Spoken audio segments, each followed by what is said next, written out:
Hey you, before you settle in for the night, adjust your blanket or flip your pillow to the cooler side. Let's talk about something strange, a little sad, and very medieval.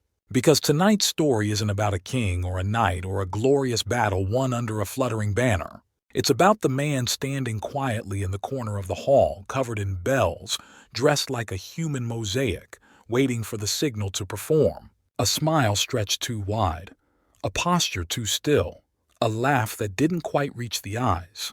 The court jester. You know the image. The floppy hat, the mismatched clothes, the ha-ha and the he and the tumble into a barrel of mead while everyone else applauds from a velvet chair. Sounds fun, right? Until you realize no one wanted this job. No boy in the 1300s sat by the hearth dreaming of juggling in front of moody nobles. No little girl stitched together scraps of cloth imagining a future where her livelihood depended on whether a duchess laughed at her fart joke. Being a jester wasn't a choice. It wasn't a dream. It wasn't even really a profession. It was something that happened to you, like bad weather, or a strange birthmark, or being left-handed in a world that sharpened swords for the right. You didn't become a jester. You were made into one. Sometimes all it took was one moment, one misstep at a feast. You slipped in the mud, landed with a squawk, and some noble's wine-soggy laughter sealed your fate. The next morning, instead of returning to your life as a baker's apprentice or pig herder or quietly peculiar monk in training, someone summoned you to the castle, not for punishment, but for entertainment. That one, a noble might say, pointing at you across a table of half-eaten pheasant. He's funny. Let's keep him. Just like that, you weren't a person anymore. You were a possession, a mascot, a walking punchline with legs. No resume, no interview, just the wrong face in the right moment, and suddenly your new job description was, be amusing forever. And if you think that sounds dramatic, wait till we talk about how permanent this role became. Because jesters didn't retire. They didn't pivot careers. They didn't say, I'd like to focus on my poetry now, or I'm thinking of opening a cheese shop. Once you were the fool, you stayed the fool. People didn't see you anymore. They saw what they wanted. Relief from boredom, a break in the tension, a living cartoon. And here's the darkest twist. If you were especially clever, or weird, or sharp-tongued in just the right way, they might buy you. Yes, buy. Lords sometimes collected jesters like they collected rare animals, shiny trinkets, or exotic wines. You could be traded, gifted, even lent to another noble court. Not because you were famous, not because you were talented, but because some bored baron somewhere said, I heard your fool does a funny chicken impression, mine only sings. And poof, you're on a horse to Normandy, performing at a new feast, trying to remember which jokes got the last nobleman angry enough to throw a goblet at your face. You didn't get a choice. You didn't get a voice. You got a hat with bells on it and a job that never ended. So, let's say you've been chosen. By accident. By misfortune. By that one ill-timed wisecrack at the Lord's banquet that made half the table choke on roast goose. You wake up the next morning, and there it is. The hat. You know the one. The ridiculous thing with horns or flaps or little stuffed animals sewn onto it. And of course bells. Always the bells. They hand it to you like it's an honor. But it's not. It's a uniform. Not a uniform of glory or strength or status, but one of humiliation. And once it's on your head, you're not you anymore. You're the fool. And that's where the real performance begins. Because being a jester wasn't a gig you clocked into. It wasn't like being a blacksmith or a cook or even a minstrel where you had shifts and schedules and breaks. You lived in the palace. You breathed in the palace. But you were never part of the palace. You were always performing, even when you weren't on stage. You walked through the hall, smile. You passed the queen's table, make a face, do a wink, say something clever, twirl. You sat alone for a moment by the fire, just catching your breath. Someone would whisper, why isn't the fool being foolish? And that was dangerous. Because in the medieval court, nothing was more suspicious than a fool who looked like he was thinking. Sadness? That made people uncomfortable. Silence? That made people suspicious. Anger? That made people nervous. And in those halls, nervous nobles had armies. You were only allowed one emotion, amusement, even if your leg hurt. even if your friend died, even if your spirit was quietly cracking like a frozen lake. You had to smile. Not the real kind. Not the soft, tired, late-night smile you might offer someone you trust. No. The forced kind. The "I'm okay" kind. The "please don't notice I'm human" kind. You had to bounce, to grin, to giggle through your teeth, because if the nobles felt anything less than entertained, you failed. And failure wasn't just a bad review. It was a slap, a boot, a trip to the stocks, or worse, exile. And in the medieval world, being thrown out with no land, no purpose, no name, and nothing but a floppy hat, that was a death sentence all its own. See, the tragedy of the jester wasn't just the humiliation. It was the erasure. You weren't allowed to have an inner life. You weren't allowed to be quiet or deep or tired. You were a permanent novelty act, a curiosity, a man-shaped mirror that everyone looked into just to feel cleverer by comparison. And even when they weren't watching you directly, they were, always, because you were never invisible. You were never safe. You were only useful. And in a court full of politics, pride, and fragile egos, a useful fool was always just one bad joke away from being a dangerous one. Life as a jester in a castle was like being trapped in a theater where the lights never dimmed. You were always on stage, always in someone's line of sight, always at someone's disposal. You lived under the same roof as dukes, barons, and kings.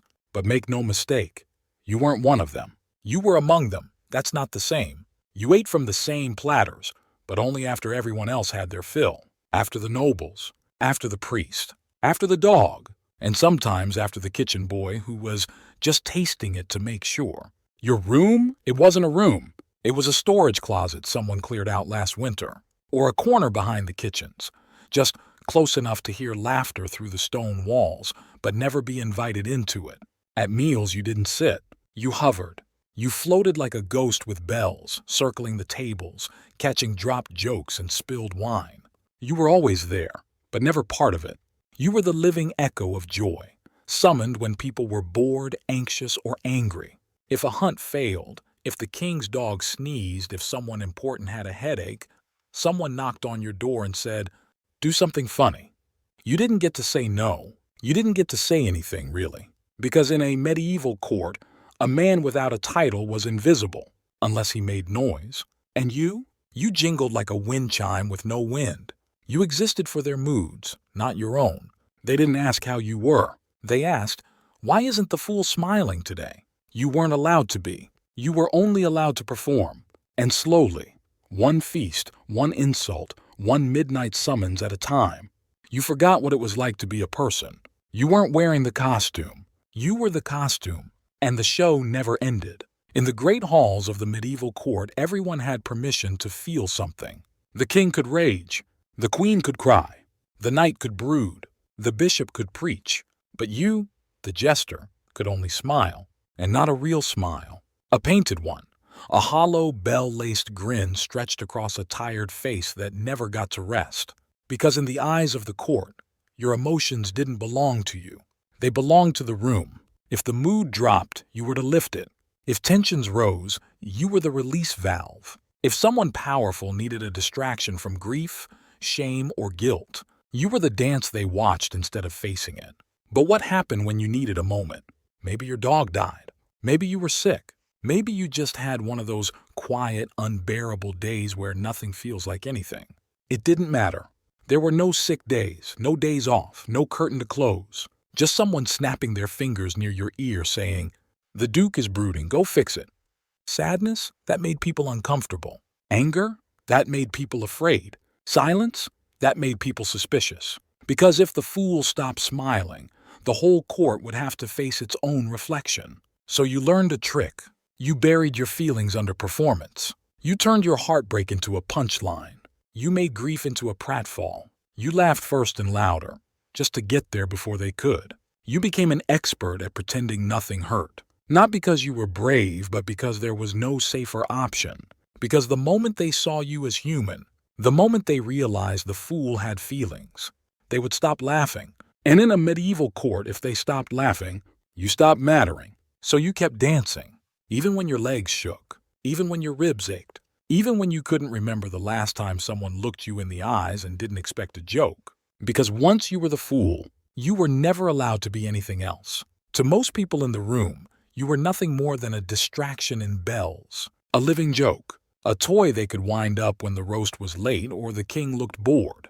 They laughed at your clothes.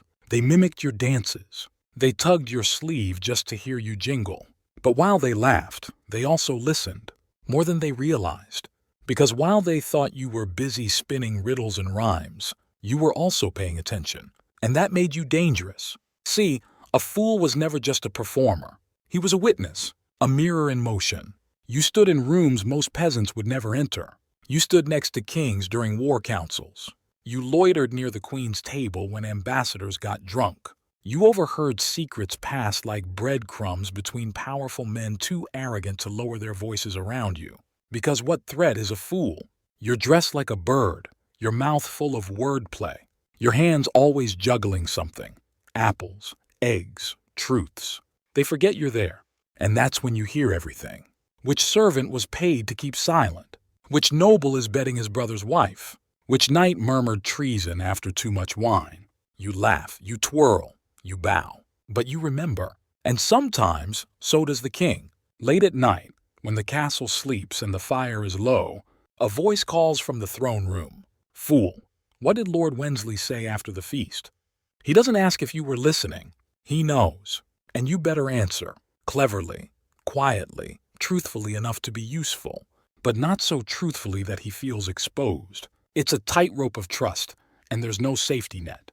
Because today the king laughs at your loyalty, but tomorrow if he thinks you're loyal to someone else, he'll have your tongue removed. Or worse, keep you close and never trust you again. That's the brutal magic of being a fool. No one expects you to understand politics until you do. And by then, they can't decide whether to promote you or kill you. So you live like a ghost with eyes, too foolish to fear, too observant to ignore. You are the court's most harmless ornament, and their most dangerous ear.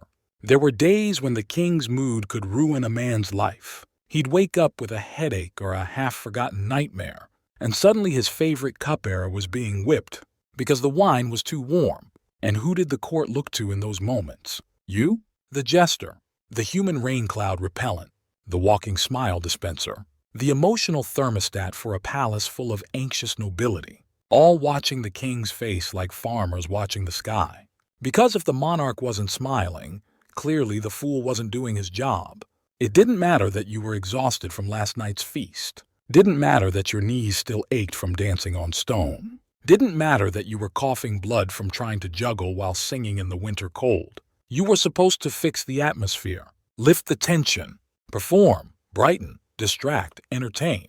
Now, one wrong beat, and someone might say, the fool's getting dull, perhaps a new one is needed. And in a medieval court, that wasn't just a performance note. That was a death sentence wrapped in politeness, because you were expendable, not just in title, but in tradition. If the feast soured, if the nobles argued, if the queen furrowed her brow during mass, you got blamed. If the negotiation with the envoy failed, maybe it was because the jester hadn't lightened the room enough. If the king smashed a goblet against the steward's head, maybe the fool had put him in a foul mood. You were expected to be the buffer between royal rage and innocent casualties, which meant you had to smile through tantrums, crack jokes while courtiers wept, pretend your soul wasn't splintering, just to make sure the duke didn't get bored and decide to invade Wales out of spite. And if you succeeded, no one thanked you. They credited the chef for the wine, the bishop for the prayer, the weather for the sunlight. You became the scapegoat if things went wrong, and invisible if they didn't. The emotional weight of the kingdom shifted constantly, and you were expected to balance it. On one foot while wearing a hat with bells, even when you felt broken, even when you had nothing left, even when your own joy had withered into ash. You weren't allowed to feel anything, because your job wasn't to be okay. Your job was to make everyone else believe they were. And if they believed it, even for a moment, you'd live another day. Not because they cared about you, but because they needed the illusion of laughter, more than they ever needed the man who created it. On paper, it sounded like a dream. You lived in a castle, a real one, with tapestries, towers, roaring hearths, and velvet-draped banquets. You ate roasted pheasant, watched courtly dances, stood 3 feet from royalty. But if you were a jester, the castle wasn't your palace. It was your cage. Because unlike the guards at the gate or the servants who could disappear into the village, you weren't allowed to leave. Not for a day, not for an hour, not even for a breath of air outside the walls without someone noticing. You were always on call, always within reach, always available for a quick laugh or a long humiliation. And unlike knights or clerks or cooks, you couldn't change careers.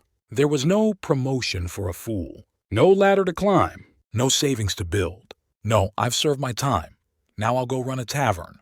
The jester's job didn't end. It consumed. Even if you aged, even if you got sick, even if your back gave out from a lifetime of acrobatics and mock sword fights, you were still the fool. Just slower, just sadder, just more disposable. Because the moment you weren't amusing anymore, someone would quietly start looking for your replacement.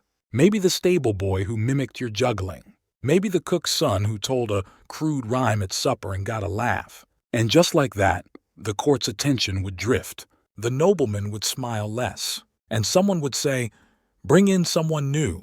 This one's grown stale." You might not even be told. One day you'd simply not be summoned. Then not invited to the feast. Then your meals would get smaller, your room colder, until the guards stopped nodding at you, until your name was a past tense. And if you tried to leave, good luck. You had no land, no trade, no formal education, no identity beyond the bells and the jokes and the dancing. In town, people would stare. A grown man in patchwork rags with a voice trained for punchlines. No coin, no title, no use. At best, they'd laugh nervously and walk away. At worst, they'd think you were mad. You couldn't farm, couldn't preach, couldn't join a guild. You were a man with no role outside of performance. And performance, real, noble-approved, laughter-generating performance, only happened in court. So you stayed, not because you loved it, not because it fulfilled you, but because it was the only world that still remembered your name, even if they never said it with respect. And the saddest part? Sometimes you caught yourself laughing too, even when the joke was cruel, even when it hurt. Because if you didn't laugh, you'd cry. And in the court, crying wasn't allowed. Not for a fool. Not ever. At first glance, it looked like a privilege. You, the jester, were the only one in the court allowed to mock the king, to impersonate the bishop, to joke about taxes, war, marriage, God. No one else could. Not the steward, not the advisors, not even the nobles with land and titles and bloodlines stretching back 5 generations. They had to speak in riddles, in pleasantries, in carefully polished deceptions. But you had a license. A strange, unwritten, fragile thing called permission. The fool could say what others only whispered. He could turn gossip into rhyme, scandal into pantomime, betrayal into a punchline.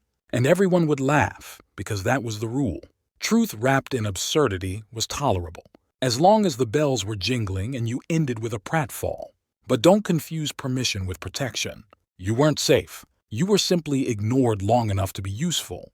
Because if the wrong person heard the wrong joke in the wrong mood, that truth of yours, the one everyone laughed at yesterday, could turn into treason today. There was no warning. On Monday, the queen chuckles when you parody her cousin's drinking. On Tuesday, that cousin is visiting, and suddenly you've insulted the realm. By Wednesday, a priest accuses you of blasphemy. By Thursday, your room is empty, your things confiscated, and someone else is wearing your bells. The truth never had a fixed boundary. You weren't given a line to toe. You were expected to guess it, in real time, in a room full of powerful people, each one pretending they weren't afraid of being laughed at. And when the truth hit too hard, they didn't just stop laughing. They turned on you. The same courtiers who once praised your wit now stared coldly at their wine. The guards who once clapped at your mimicry now tightened their grip on their spears. The king, who once called you his favorite companion, now tilted his head and said, "Did the fool mean that in jest?" And the room would go silent. No one would help you, not the steward, not the queen, not even the dogs, because everyone knew, if the fool went too far, he'd go alone. You might be whipped or sent away, or worse, you might vanish, quietly, without eulogy, as if you'd never existed. But the real cruelty? You didn't stop telling the truth because you were afraid. You stopped because you were too good at it. Because every time you saw the court flinch, Every time a noble narrowed their eyes after one of your jokes, you realized that your power, such as it was also your doom. So you pulled back. You softened the punchlines. You veiled the metaphors. You added more bells, more twirls, more self-deprecating grins, and you watched as the court exhaled, relieved that the jester was foolish again, not dangerous. They liked their truth diluted, not raw, not sharp, not honest, just enough to entertain, never enough to provoke. So yes, you were allowed to speak freely, but the moment they believed you meant it, you were no longer the jester, you were the threat. And in a medieval court, threats didn't get trials. They got silenced. There's a particular kind of silence in a medieval court, the kind that comes right after the laughter dies. It's heavy, watchful, and it usually means you've crossed a line you didn't know was there. See, being a jester wasn't just about making jokes, it was about surviving them. You lived in a room full of predators, cloaked in perfume and pearls, velvet and pride. The king might clap at your rhyme. The bishop might smile at your satire. But none of them forgot for a second that you were disposable. They laughed at you, not with you. And that difference was everything. Because when you slipped, even slightly, that laughter could shift. You drop a joke that lands too hard, the room doesn't chuckle, it turns. They remember you're not one of them. You're not a noble. You're not protected. You're a fool in bells, a voice they tolerate until it's no longer convenient. And in that moment, you don't just lose the room. You lose your footing in the only world you know. Let's say a jester jokes about the queen's new necklace. He calls it the most expensive apology in the kingdom. Everyone laughs, even the queen. But the next day, her brother, the one it was supposedly from, shows up. Now it's not a joke. Now it's a rumor. And now the steward says the fool insinuated something unbecoming. You find your meals a little colder after that. The guards don't nod as warmly. The nobles who once summoned you to lighten the feast start requesting songs instead, preferably without commentary. You're still in the room, but no one's looking at you the same way. That's the turning point. The applause stops sounding like approval and starts feeling like permission to poke, to mock, to dismiss. They pull your hat down over your eyes mid-performance. They toss grapes at your head like it's part of the show. They slap your back just a little too hard when they laugh. And when you stumble, they roar. Not because the joke was clever, but because watching you fail makes them feel safe again. Because if the fool is foolish, truly foolish, then the world is in its right order. But if the fool starts sounding wise, if the fool sees too much, then the nobles remember their own fragility. And fragile people don't like mirrors. They prefer masks, yours. So you learn to twist your smile before they twist it for you. You learn to beat them to the punchline, even if the punchline is yourself. Better to be the first to laugh at your own expense than to wait for the court to do it for you. Because once you become the joke, truly the joke, there's no coming back. The jester is expected to be funny, but never at someone else's cost, only ever at your own.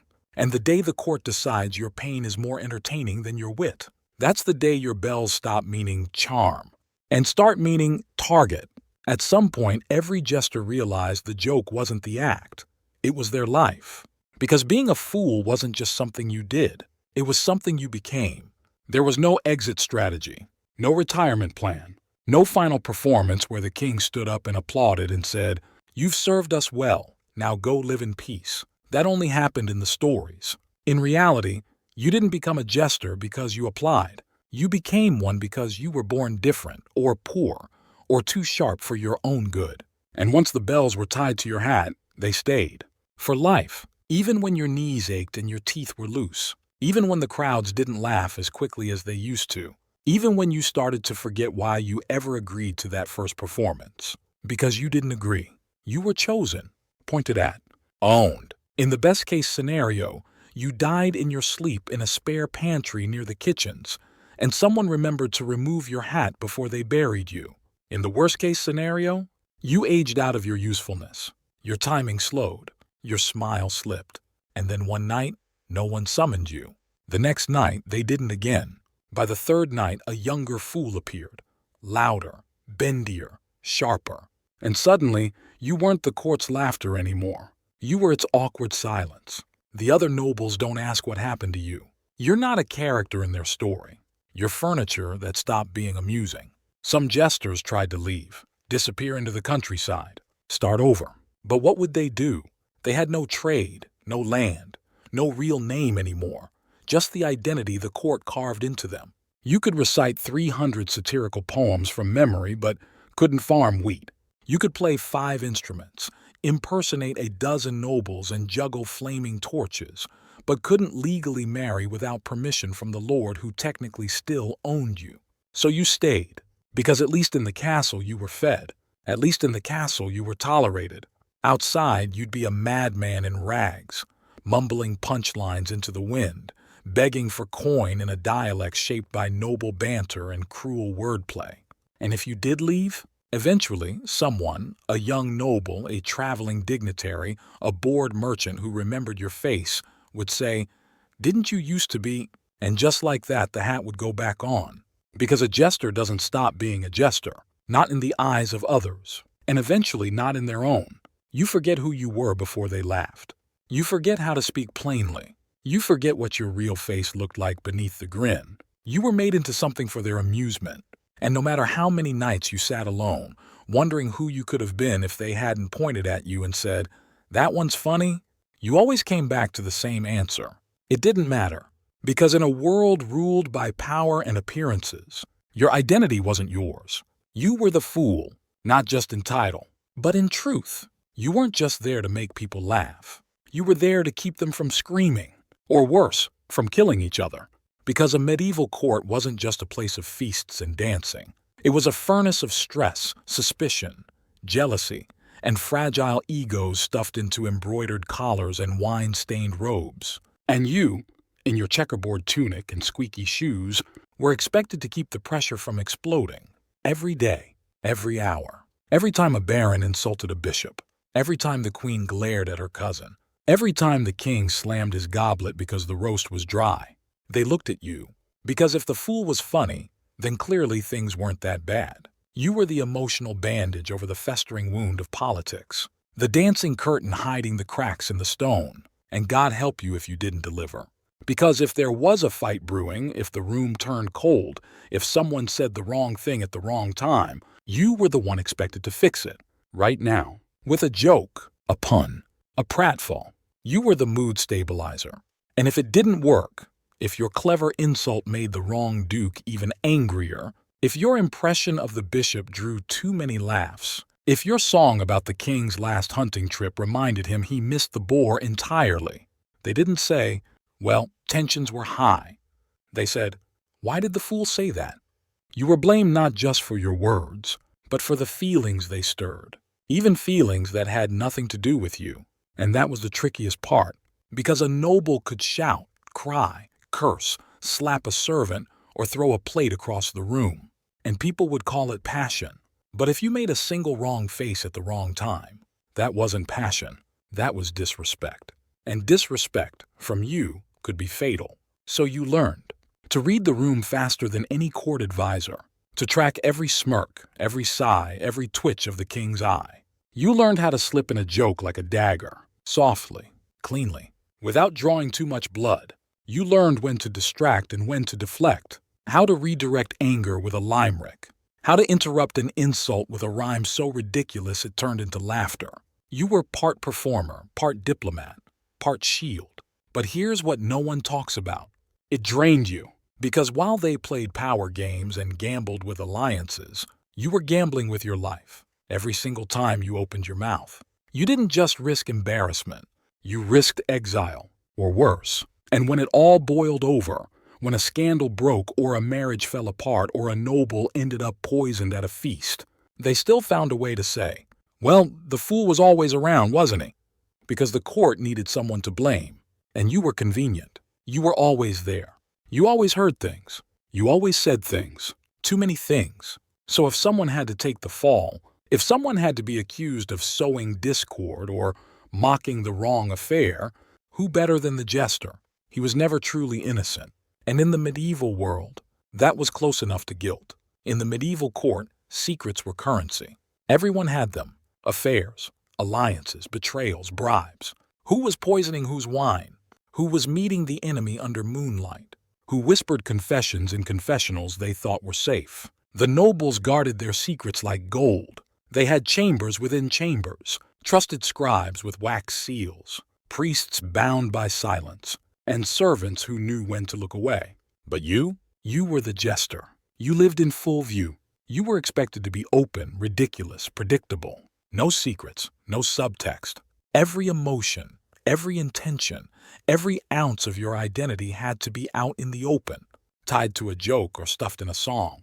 Because the moment you became unreadable, the moment you stepped outside your role, they got nervous. Because what's more dangerous than a man trained to watch everyone, listen to everyone, and make everyone laugh? Who suddenly grows quiet? You weren't allowed privacy. Not in your movements, not in your thoughts, not even in your sleep.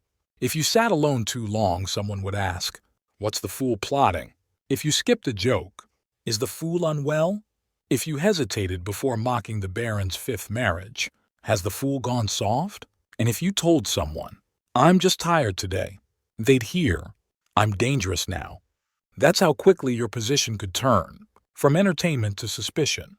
Because while nobles could hide behind protocol, you were raw and visible, a man in bells and rags, with no armor but performance. The irony? You probably knew more secrets than all of them.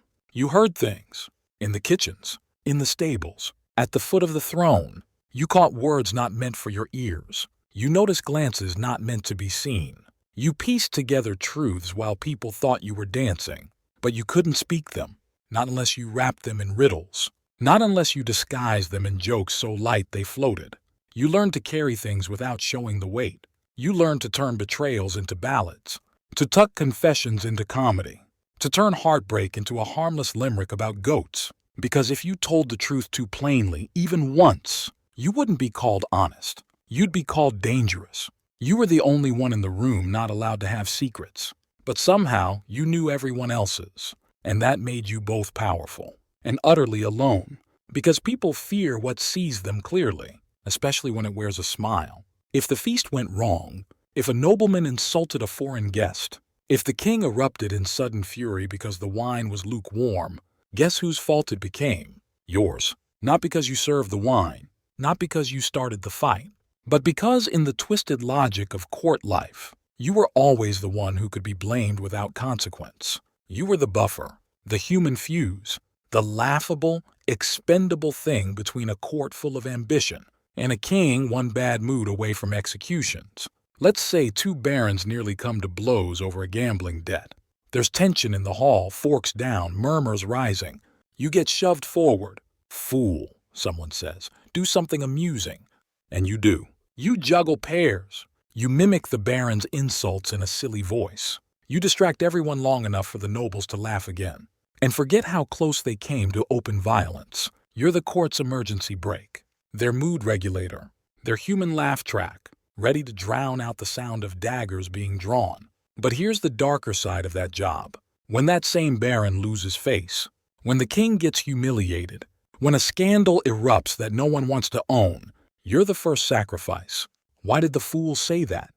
Didn't the jester suggest that play? Perhaps the fool meant to mock the duke too harshly, and that started the brawl. Suddenly, it's not about peacekeeping anymore. It's about blame. And you're perfect. You're visible. You're low-ranking. You're not part of any faction. And your whole identity is designed to be laughed at, which makes people forget they're ruining your life when they throw you under the cart. Sometimes it's subtle. You're barred from a feast. Your quarters are moved closer to the stables. No one says why. Other times, it's not. A guard drags you in by the arm. They say your jokes have caused offense. They don't ask for your side. They don't need to. You are guilty by role. The fool must have misread the room. The fool must have said too much. The fool is why the bishop stormed out. The fool is why the prince won't stop sulking. Never mind that the bishop was drunk. Never mind that the prince was already furious. It's cleaner this way. Blame the fool. Punish him lightly. A slap. A night in the stocks, a withheld meal, just enough to prove order has been restored. Then call him back in 3 nights later to dance in the great hall, as if none of it happened. No apology, no acknowledgement, just the silent expectation that you will smile, twirl, and make everyone feel comfortable again. Because in the medieval court, You were both pressure release and lightning rod. You existed to keep the room from exploding and to absorb the blast when it did. And no matter how many times it happened, you still had to bow, still had to laugh, still had to pretend. You hadn't just been humiliated for the convenience of people who thought your suffering was part of the entertainment. Everyone talked in front of you. That was the unspoken rule. They didn't pause when you walked into the room. They didn't lower their voices, because in their eyes, you weren't someone who heard things. You were a jester, a background noise, a joke on legs, a fool who could barely keep his hat straight, let alone remember who confessed what over roast duck and wine. So they talked, they bickered, they schemed, they wept over affairs and whispered about poisonings, right in front of you. And you stood there smiling, nodding, maybe tossing an apple in the air. But your ears? Always open, because you were clever. Clever enough to remember which nobleman called the queen a bitter relic when he thought no one was listening. Clever enough to recall which steward was embezzling grain and who had been sneaking out after curfew to meet a cousin no one else had ever seen. At first, this secret knowledge felt like power, because occasionally, someone asked, a quiet word from the chamberlain, "What did Lord Albrecht say after the feast last night?" A casual joke from the king, "Fool, tell me who's plotting to leave court early. Do amuse me." And you would smile, tilt your head, offer a riddle, a rhyme, a seemingly meaningless pun that landed just close enough to the truth. They called you witty. They called you clever. Some even whispered you were the sharpest blade in the court, hidden behind jokes and jingles. But that blade? Double-edged. Because the more you knew, the more you became a threat. You saw too much, heard too much, knew which marriages were a lie, which loyalties were paper-thin, which heir was likely not the king's, and that made you dangerous. Suddenly, fewer people laughed. Servants stopped mid-sentence when you passed. The guards began watching you too closely. You weren't just a fool anymore. You were a liability with legs. One wrong word, one joke that cut a little too close, and someone powerful would start to wonder, what else does he know? Who else has he told? What might he say when drunk, angry, or just careless? And that's when the whispers turned. The fool's getting bold. He's meddling. He thinks he's one of us. Now your cleverness wasn't entertaining. It was suspicious. You weren't being praised for your quick tongue. You were being watched for it. A yes too pointed. It's called sedition. A rhyme too accurate. It's called blackmail. And if you dared to joke about something truly forbidden, like the prince's real parentage or the bishop's missing gold, suddenly you'd find yourself in a dark room with no audience, no laughter, and no way to prove the joke wasn't a threat. You were invited to see everything, but never allowed to use what you knew. The court wanted you observant but never dangerous, funny but never too insightful, a mirror but one that never reflected too clearly. Because in the medieval court, there was only one thing more dangerous than a jester who didn't know when to speak, and that was a jester who no longer knew when to stay silent. The court didn't run on justice. It ran on moods, and if you were the jester, you were expected to fix all of them. A noblewoman's dress tore before a feast? Tell a joke to distract. The wine shipment was late and the duke is already drunk? Dance, idiot. The king had a nightmare about being eaten by a swan? Guess who has to perform an elaborate bird impression over breakfast? In the medieval court, everyone else was allowed to have emotions. You were not. Your only job was to absorb them, to patch, smooth, deflect, and diffuse. The queen scowled. Your fault. The bishop left early. Your fault. The heir looked bored during his own engagement feast. Where's the fool? Why isn't he doing something? There was no limit. You were held responsible for every frown you didn't prevent, every awkward silence you didn't interrupt, every tense conversation you failed to juggle your way through. And when things went wrong, really wrong, they looked at you first, because no one wanted to blame a general, or a priest, or heaven forbid, the king. But blaming the fool? That was easy. If a treaty negotiation collapsed, the fool made a poor joke and offended the envoy. If the court astrologer predicted a bad omen, perhaps the jester stirred something unlucky. If the palace dog died choking on a bone, maybe the fool left it there. You were emotionally responsible for the entire kingdom's atmosphere, but you had zero authority, no tools, and no power to fix any of it. You were the medieval version of a crash test dummy. Decorative, disposable, and blamed when things broke. And the best part, even if you did everything right, made the whole court laugh, kept the nobles entertained, cheered up a sulking prince, and juggled pears during a thunderstorm. If the king still went to bed in a foul mood, you were summoned, and you'd stand there exhausted, aching, half asleep, while a steward said in a voice that offered no choice, "His Majesty is displeased. Make him laugh."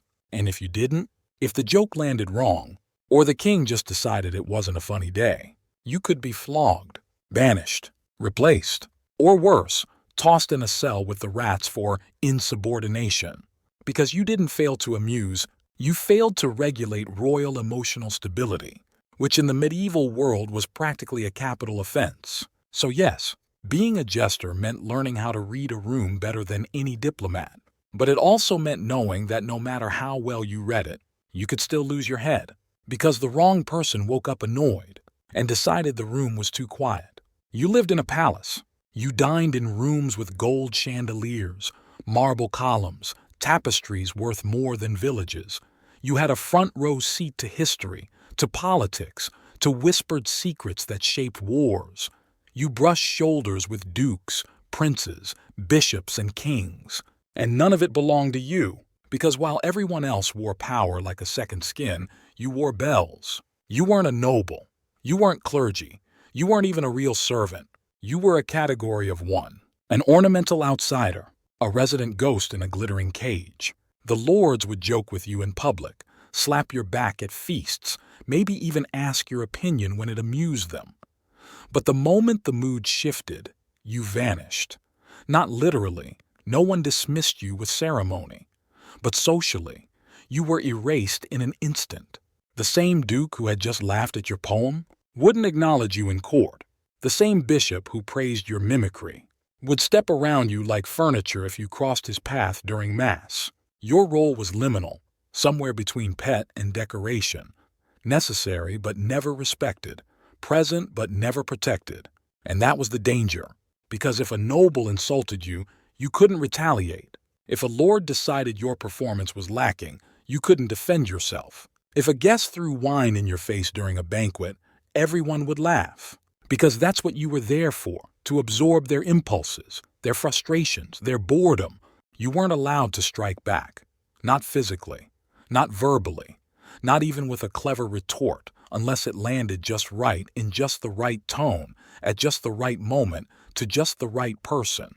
One wrong word and suddenly your cleverness was treason, your satire was disrespect, your wit was insubordination.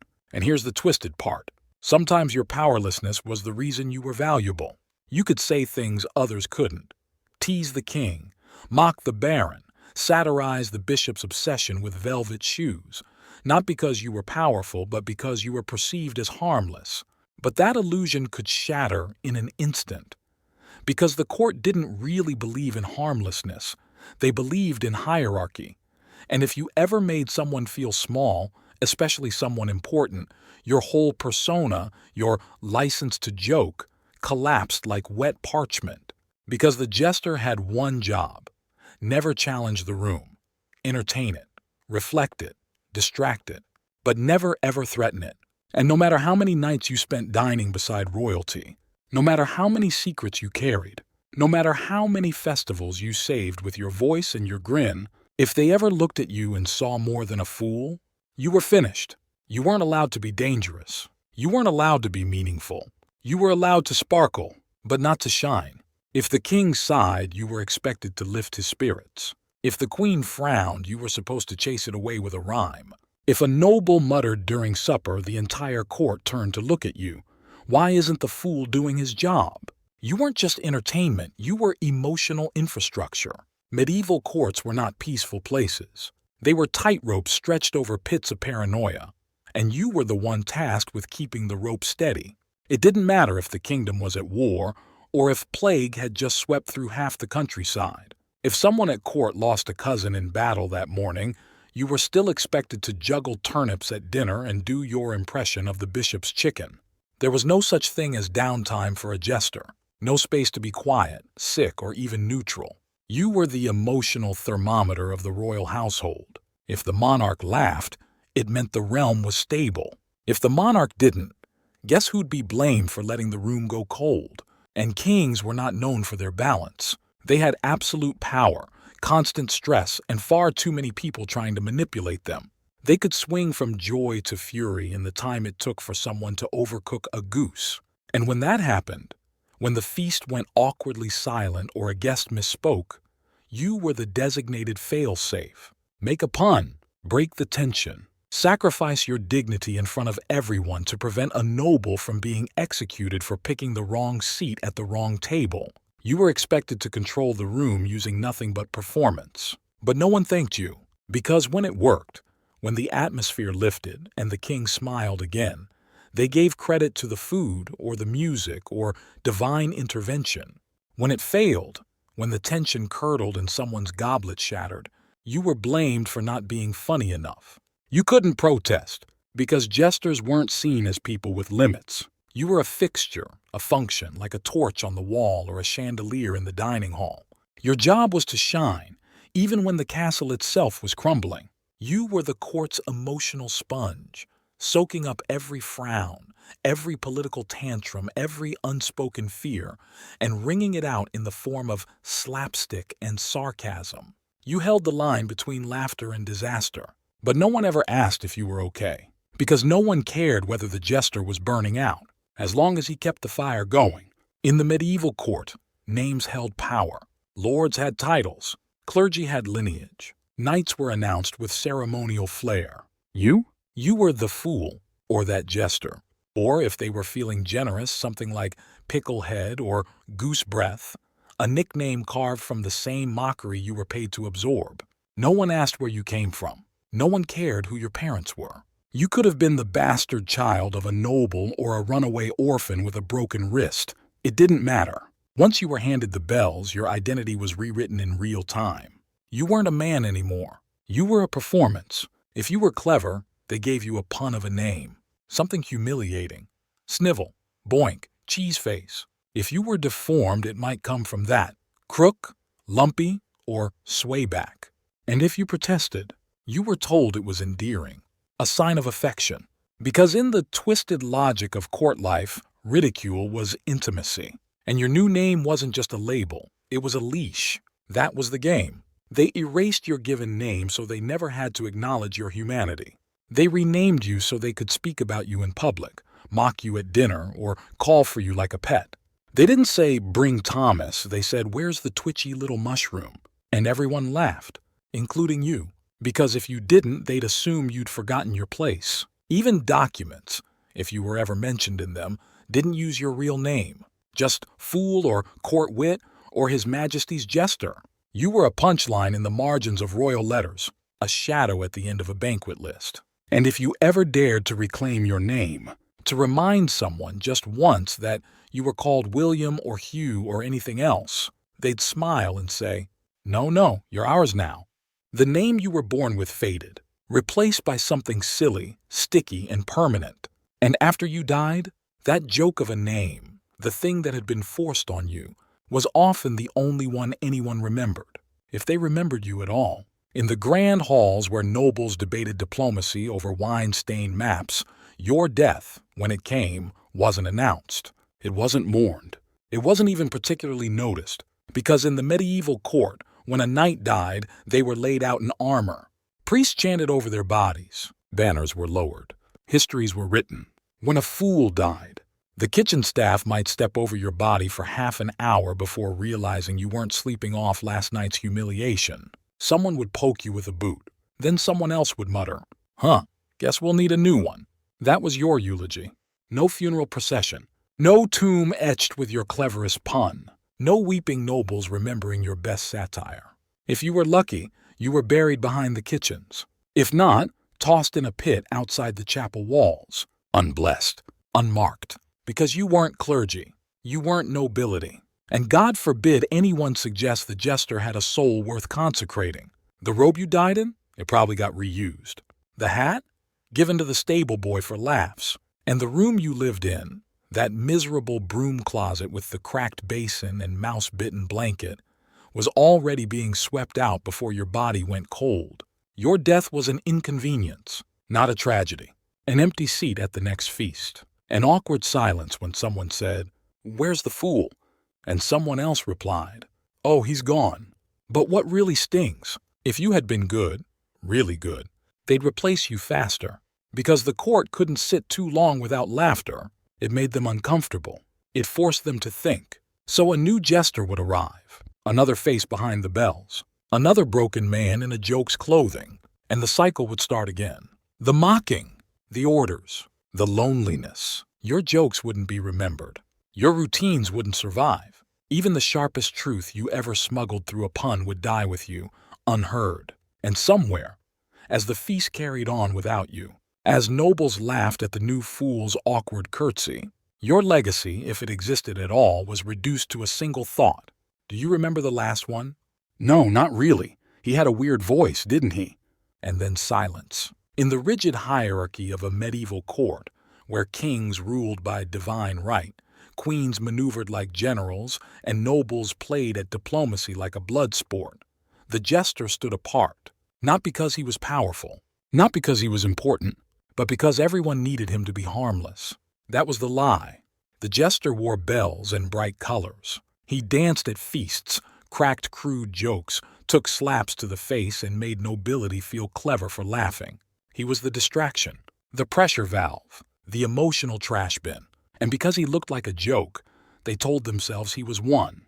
Not a man, not a threat, just a fixture in the court, a toy. But in truth, the jester was the only one who could speak without lying.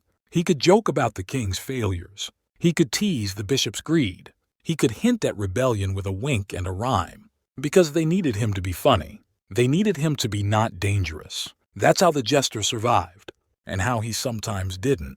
Because when the truth slipped out, even wrapped in a pun, even cushioned by laughter, even hidden beneath the jingling hat, someone always heard it. And when they did, the mask came off. The lie unraveled.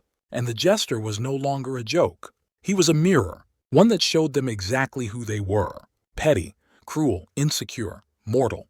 The moment a fool became too honest, too sharp, too human, he had to go. So they told themselves, he was just a clown, just a fool, just a man in bells. And maybe that's the cruelest part, because the jester, for all his wit, his courage, his skill, could never be remembered for any of it.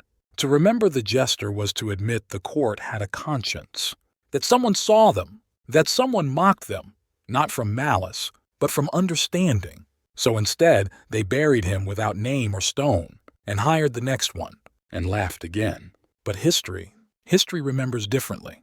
Not always with names, not always with glory, but in the space between the lines. The sharp edges hiding inside the jokes, the warnings dressed in riddles. Because in the end, the jester was never just a fool. He was the only one in the room telling the truth, and smiling just enough to survive it.